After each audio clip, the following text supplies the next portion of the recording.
Como foi o fechamento da rentabilidade do ano de 2021 e quais são as expectativas de mercado para 2022?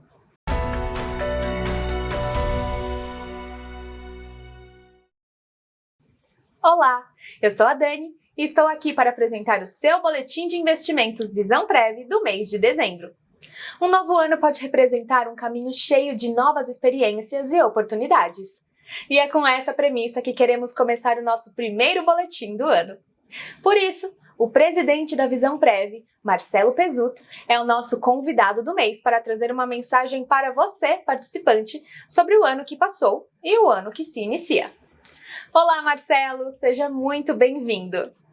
Você pode falar um pouco sobre o fechamento da rentabilidade do ano de 2021 e quais são as expectativas de mercado para 2022? Olá, participantes da Visãoprev. Inicialmente, eu gostaria de desejar a todos um feliz 2022, que ele venha repleto de saúde, paz, harmonia e muitas realizações. Eu vou dividir essa mensagem com vocês hoje em duas partes. Primeiro, eu vou falar sobre a rentabilidade dos nossos investimentos 2021 e depois comentar sobre expectativas para 2022. Bom, a primeira parte, falando sobre a rentabilidade dos investimentos em 2021. 2021 foi um ano que começou com muitas surpresas. Nós tivemos, no início do ano, uma reversão de expectativas, principalmente de indicadores econômicos, mas destaco a inflação. Havia uma expectativa de uma inflação que fosse na ordem de 4,5% no ano, isso no início de 2021, e nós encerramos o ano acima de 10% de inflação. Essa mudança que aconteceu durante o ano, primeiro pegou de surpresa todos os agentes econômicos, todos os gestores de investimento, e com isso eles tiveram que se ajustar durante o ano. Mas também o governo teve que agir fortemente. Nós tivemos o Banco Central alterando a taxa Selic, ela estava no início do ano com 2% e fechou o ano em 9,25%. Então, houve uma mudança importante da taxa de juros no mercado durante o ano, não prevista inicialmente pela mudança de expectativa que nós tivemos. Tudo isso fez o mercado ser muito volátil durante o ano. Então, tivemos duas situações nos nossos perfis que têm mais risco, então, a saber, moderado, agressivo e agressivo renda fixa a longo prazo, eles tiveram dois grandes indicadores que nós temos dentro desses perfis, no moderado e no agressivo, toda a parte de renda variável. O Ibovespa fechou o ano negativo em quase 12%. Ele fechou o ano negativo em 11,93%. E os três perfis, moderado, agressivo e agressivo renda fixa a longo prazo, eles têm títulos públicos acima de 5 anos de vencimento, que é o chamado IMAB 5+. Esses títulos tiveram 6,55% negativos dentro do ano. Isso se deve pelo conceito que nós já explicamos de marcação a mercado, o juro sobe, precisa ajustar a taxa de juro atual para representar esse aumento do futuro, com isso ficou negativo no ano. Tá? Então, esses são, como exemplo, alguns indicadores que nós usamos para alguns perfis, e sempre bom lembrar, nós tivemos uma live no mês de setembro, eu participei junto com o Gustavo Araújo, nosso diretor de investimento, e depois algumas comunicações que nós enviamos a todos vocês, que os investimentos da Visãoprev estão atrelados a instrumentos financeiros que nós temos no mercado. Então, não dá para desassociar o resultado do investimento ao resultado dos instrumentos financeiros que nós temos no mercado. Por isso que eu destaco aí um Ibovespa com quase menos 12%. Não tem como os perfis que têm o Ibovespa, como moderado e agressivo, não ter esse impacto negativo. Então, um resumo de 2021 foi um ano com muitas mudanças, mudanças não previstas pelos agentes financeiros, um ano muito volátil, onde nós tivemos muitas alterações e mudanças bruscas durante o ano, que refletiu na rentabilidade dos perfis da Visãoprev, mas destaco, e é importante dizer isso a todos os nossos participantes, todo o mercado financeiro teve também esse mesmo impacto.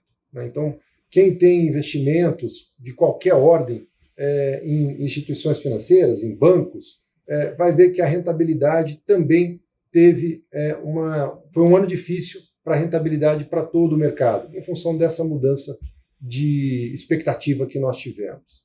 E agora 2022, o que esperar desse novo ano? Bom, 2022 ele começa com uma taxa Selic mais alta, né? Fechamos 9,25, obviamente começamos 2022 com esses mesmos 9,25, mas dada ainda a permanência da inflação, o Banco Central sinaliza ainda um aumento. Devemos chegar a uma Selic acima de 11%. Não é um crescimento tão intenso como aconteceu em 2021, mas permanece o ciclo de crescimento da taxa Selic para esse ano, o que vai nos trazer volatilidade, o que vai trazer também impactos pelo conceito de marcação a mercado que nós já tivemos em 2021, teremos em menor ordem, mas teremos nesse ano também. Por outro lado, temos essa taxa mais alta que traz já uma possibilidade de um juro real. Começamos o ano de 2021 com uma taxa de 2% e uma inflação prevista de 4% a 4,5%, ou seja, um juro real negativo de início do ano, né? A expectativa para esse ano, com essa Selic mais alta, já ter aí uma taxa de juro real. Então, devemos ter um resultado diferente dos nossos perfis. Agora, esse ano é um ano eleitoral no Brasil, né? Então, independente de candidatos, independente da situação, se nós formos fazer uma análise histórica, todo ano de eleição é um ano em que o mercado ele fica mais intenso. Tem muitas notícias que vêm na mídia, tem situações que são fatos, outras são fakes, então o que acontece? O mercado ele fica muito nervoso, como é chamado, e isso vai trazer seguramente muita volatilidade ao mercado.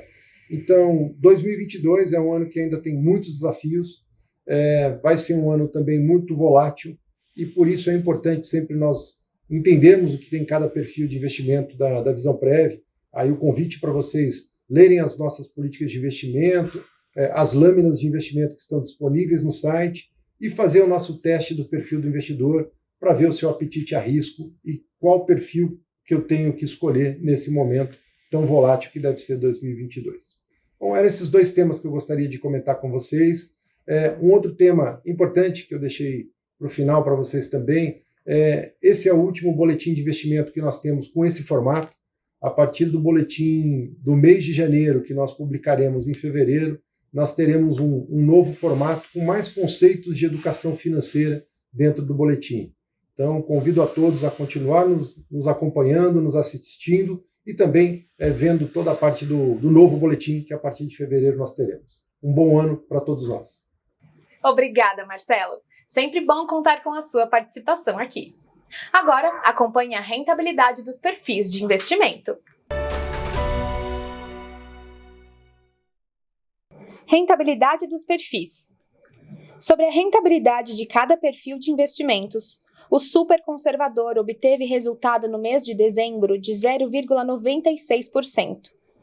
O retorno do conservador foi de 0,99%. Já no perfil moderado, a rentabilidade foi de 1,09%, enquanto o agressivo apresentou retorno de 1,02%. O agressivo renda fixa a longo prazo obteve retorno de 0,12% no mês. E para saber a alocação dos perfis e a rentabilidade acumulada em 12 e 36 meses, é só acessar a página do boletim. No seu e-mail, você também recebe a rentabilidade obtida. Agora vamos falar um pouco sobre como os cenários nacional e internacional refletiram nos seus investimentos. No cenário nacional, os movimentos realizados no campo fiscal e a inflação elevada continuaram influenciando as expectativas dos agentes financeiros. No campo fiscal, se somou às discussões sobre o teto de gastos e precatória a pressão dos servidores por reajuste salarial. No campo da inflação, o Banco Central endureceu o tom, demonstrando desconforto com o descolamento das expectativas e promoveu um aumento de 1,5% na taxa de juros, levando essa para 9,25%. A taxa prevista para 2022 encontrava-se em 11,50%, segundo o último relatório Focus de dezembro. No cenário internacional, as discussões sobre a inflação persistente continuaram no radar dos investidores e das autoridades monetárias. A variante Ômicron, que a princípio poderia provocar um desaquecimento no crescimento das economias mundiais devido à adoção de novas medidas de restrição de circulação, pode provocar o efeito contrário, pressionando a inflação devido à influência negativa que pode causar na cadeia de produção global. Com isso, as autoridades monetárias das economias desenvolvidas começaram a seguir o caminho já adotado por pares emergentes, passando a adotar um tom mais firme em relação ao processo inflacionário global. É isso, ficamos por aqui e até breve! E aproveitando, feliz 2022! Que esse novo ano chegue com muita saúde e novas oportunidades!